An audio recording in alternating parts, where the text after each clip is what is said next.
మనం ఏదైనా సాధించాలనుకున్నప్పుడు మనకు రెండు ముఖ్యమైన శక్తి వనరులు అవసరం. ఒకటి మోటివేషన్, రెండవది డిసిప్లిన్.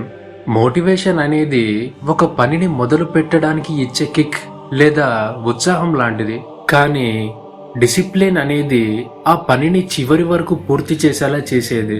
మోటివేషన్ ఒక మెరుపు లాంటిది అయితే డిసిప్లిన్ అనేది నిరంతరం వెలిగే దీపం లాంటిది. ఉదాహరణకు, మీరు ఒక స్ఫూర్తిదాయకమైన సినిమా చూడటం లేదా గొప్ప వ్యక్తి ప్రసంగం వినటం వల్ల మనలో ఏదో సాధించాలనే తపన పడుతుంది. కానీ భావోద్వేగాలు ఎప్పుడు ఒకేలా ఉండవు, అవి వస్తూ పోతూ ఉంటాయి. అందుకే కేవలం మోటివేషన్ మీద ఆధారపడటం ప్రమాదకరం. డిసిప్లిన్ అనేది ఒక అలవాటు. మీకు పని చేయాలని ఉన్నా లేకపోయినా, అలసటగా ఉన్నా లేకపోయినా, అనుకున్న పనిని అనుకున్న సమయానికి పూర్తి చేయడమే డిసిప్లిన్. ఇది భావాలతో సంబంధం లేని ఒక నిర్ణయం. విజేతలకు సామాన్యులకు మధ్య ఉన్న అతిపెద్ద తేడా ఇదే. మోటివేషన్ మిమ్మల్ని పరుగు పందెంలో నిలబెడుతుంది, కానీ ఆ పరుగును పూర్తి చేసి గెలుపు గుర్రాన్ని తాకించేది మాత్రం డిసిప్లిన్.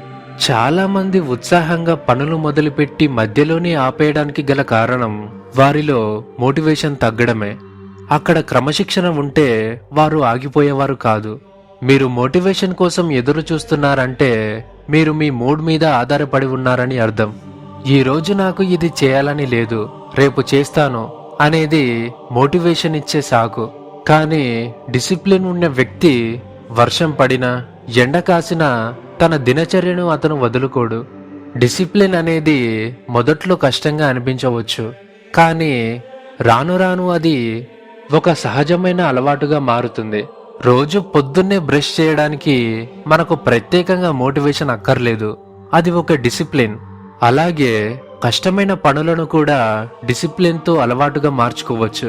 మోటివేషన్ అనేది ఒక ఎనర్జీ డ్రింక్ లాంటిది. అది మీకు తక్షణమే శక్తినిస్తుంది, కానీ అది ఎక్కువసేపు ఉండదు. ఆ శక్తి తగ్గినప్పుడు మీరు నిరుత్సాహానికి గురవుతారు. అందుకే మోటివేషన్ను ఒక ఇంజన్ స్టార్టర్గా మాత్రమే వాడాలి. డిసిప్లిన్లో ఉండే గొప్ప రహస్యం నిలకడ.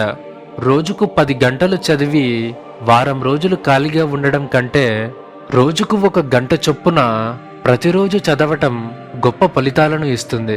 ఈ నిలకడ కేవలం డిసిప్లిన్ వల్ల మాత్రమే సాధ్యమవుతుంది. ఏదైనా పెద్ద లక్ష్యాన్ని చేరుకునే క్రమంలో బోర్ కొట్టడం, విసుగు రావడం సహజం.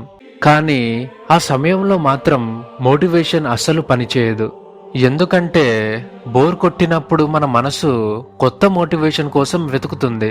కానీ క్రమశిక్షణ ఉన్న వ్యక్తికి ఆ బోర్డ్మ్యాన్ ని భరిస్తూ తన పనిని కొనసాగిస్తాడు. డిసిప్లిన్ అంటే మనల్ని మనం నియంత్రించుకోవడం. అనవసరమైన వ్యాపకాలు, సోషల్ మీడియా డైవర్షన్స్ నుండి మనల్ని మనం కాపాడుకోవటానికి క్రమశిక్షణే ఒక ఆయుధం. మోటివేషన్ మనల్ని కొత్త ప్రపంచంలోకి తీసుకువెళ్తే క్రమశిక్షణ మనల్ని వాస్తవంలో ఉంచి పని చేయిస్తుంది. ప్రపంచంలోనే ప్రసిద్ధి చెందిన అథ్లెట్స్, శాస్త్రవేత్తలు కేవలం మోటివేషన్తోనే ఆ స్థాయికి చేరుకోలేదు. వారు ప్రతిరోజు ఒకే రకమైన కఠినమైన శిక్షను సంవత్సరాల తరబడి తీసుకున్నారు. వారి విజయ రహస్యం వారి మోటివేషన్ కాదు, వారి అంచలంచలమైన క్రమశిక్షణ. మోటివేషన్ మీద ఆధారపడే వ్యక్తి ఒకసారి విఫలమైతే మళ్ళీ మోటివేషన్ దొరికే వరకు ఖాళీగా ఉంటాడు. కానీ క్రమశిక్షణ ఉన్న వ్యక్తి విఫలమైనా సరే మరుసటి రోజు ఉదయాన్నే లేచి తన పని తాను చేసుకుంటూ వెళ్తాడు. అతని దృష్టిలో ఫెయిల్యూర్ అనేది ప్రయాణంలో ఒక భాగం మాత్రమే. క్రమశిక్షణకు సమయపాలన ప్రాణం.